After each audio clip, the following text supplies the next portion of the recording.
book lovers. My name is Carrie Rogers and this is Spines and Spoilers.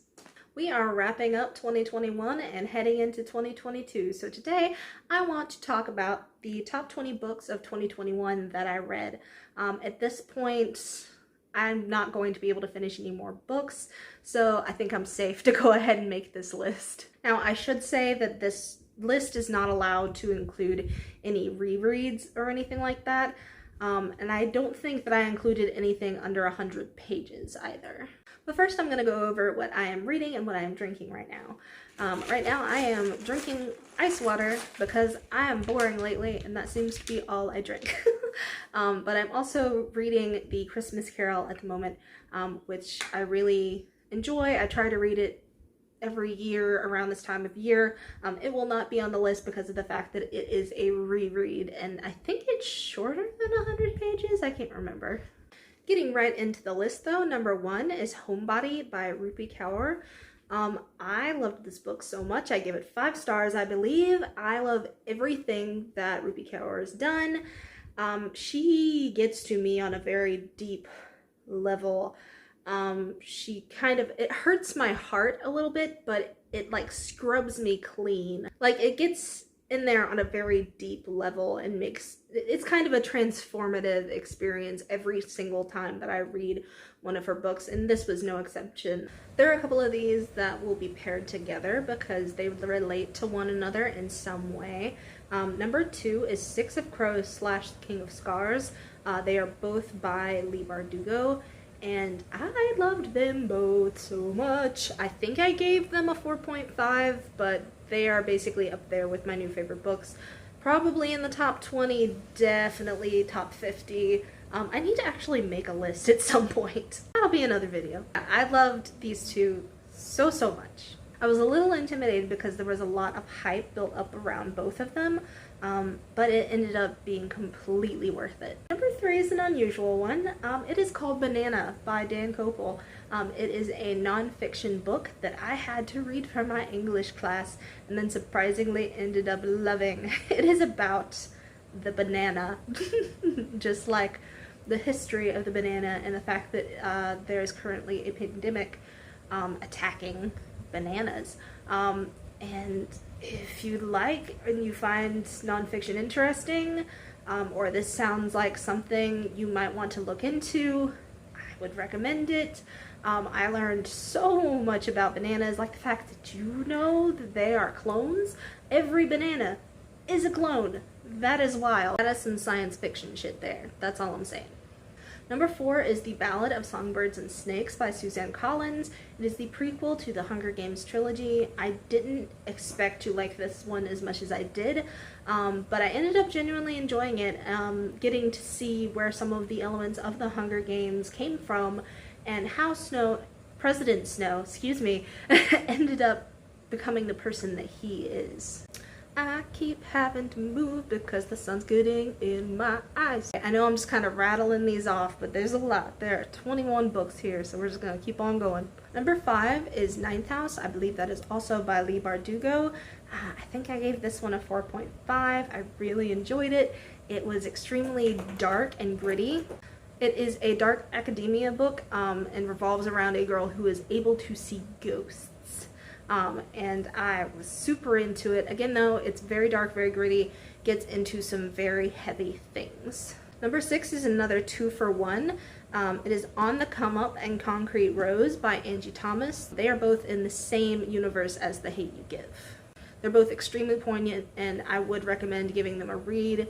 I feel like it kind of makes the story feel more real and gives it a little bit more depth. Not that the first one didn't have depth to begin with. I think that I ended up giving both of those a 4.5. I might have to go back and check again. But yeah, definitely 2 influential books that I would recommend giving a try if you haven't yet. Number 7 is Kingdom of Ash by Sarah J. Maas. It is from the Throne of Glass series. I was not as big a fan of the series as some people were, but I did end up loving it. I just said Kingdom of Ash because I basically read the entire series this year, if I remember correctly. I read the first 2 in 2020, I believe, and then all the rest of them were in 2021. I just kind of sped through them all, and I really liked them, don't get me wrong. I just didn't, they were not 5 stars, they were about 4 or 4.5. So still some of the best that I read this year, just not as good as people hyped them up to be.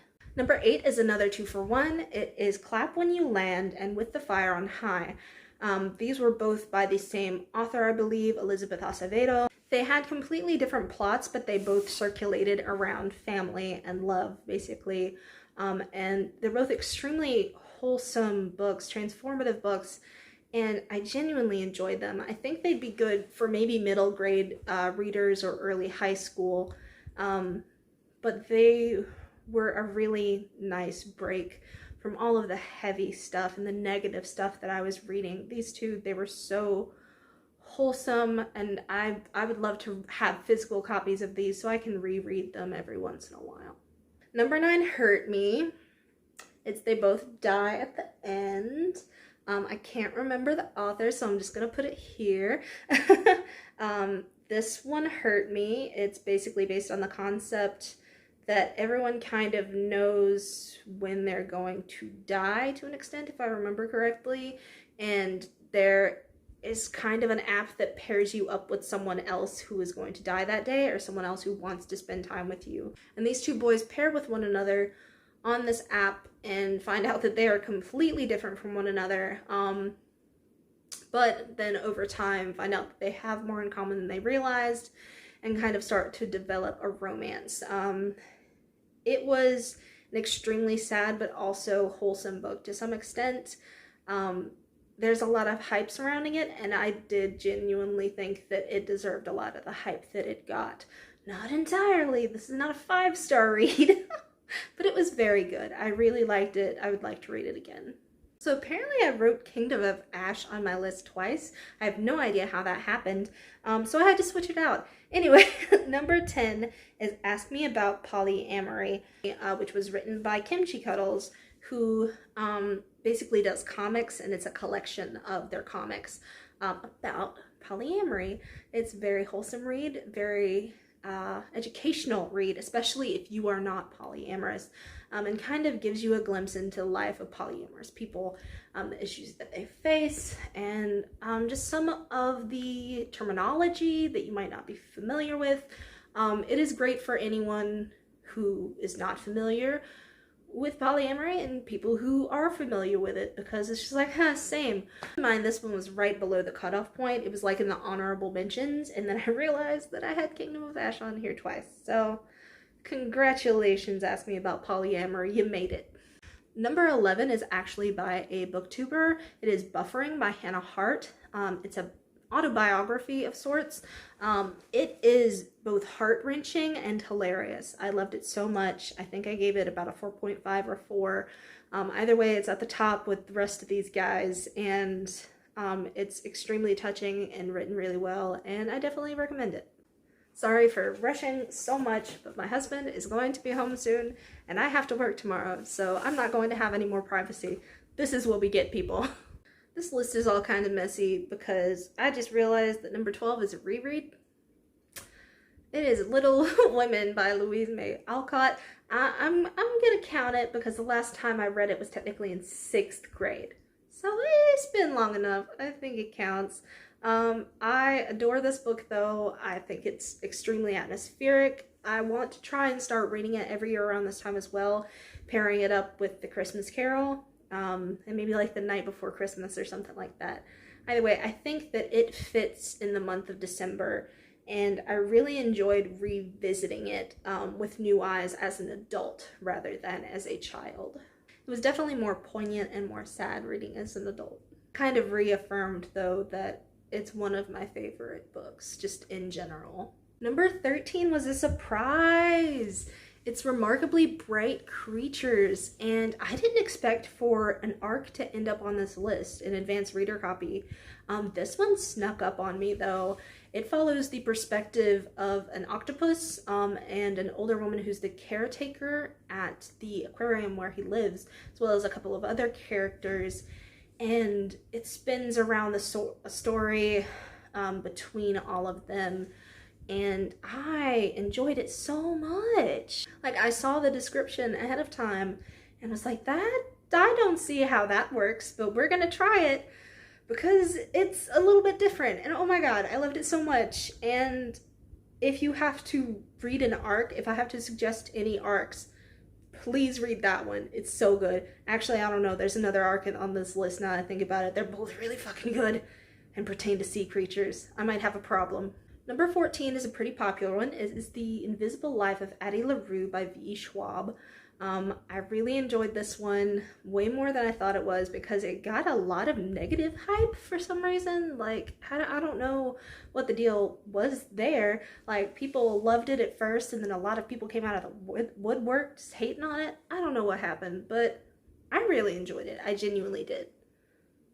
Anything that pertains to like making deals with death or with God or with Satan or something like that, I'm into that, especially when it's like you make a deal and then the price is something that you weren't willing to pay. I'm so into that shit. I love it. I hope that there are more books in the future like it.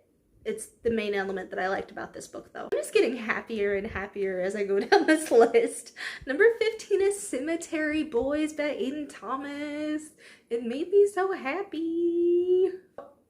It's kind of wholesome and circulates around a trans queer character, and it just has so much positive representation and like gaybies. There are so many gay people, and it's just this wholesome, delightful story. It's not super long. One of the only issues that I had with it was that it wasn't longer. I think I gave it a 4.5 for that reason.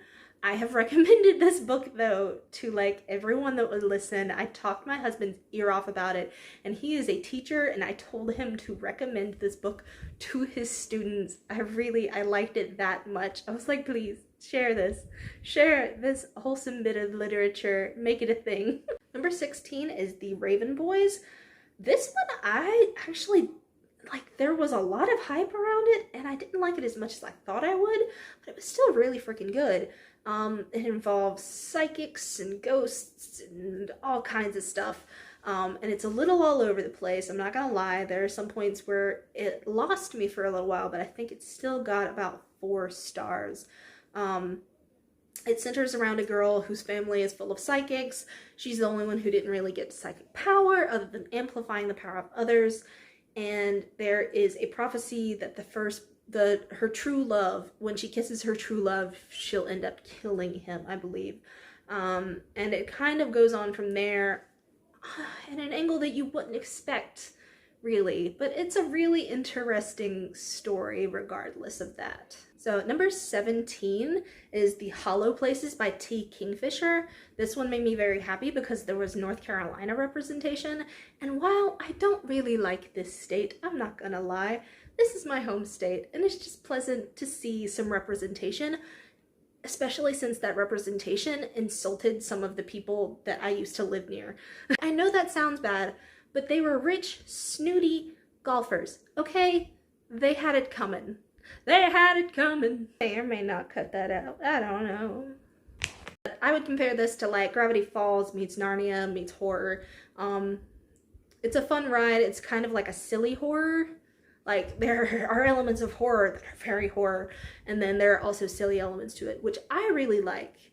Other people might not. That might not be to the liking of other people, but I think it's really nice to get those elements kind of combined. Number 18 is the other arc that I read. It is basically an adult graphic novel. It's very short. It looks like a children's book.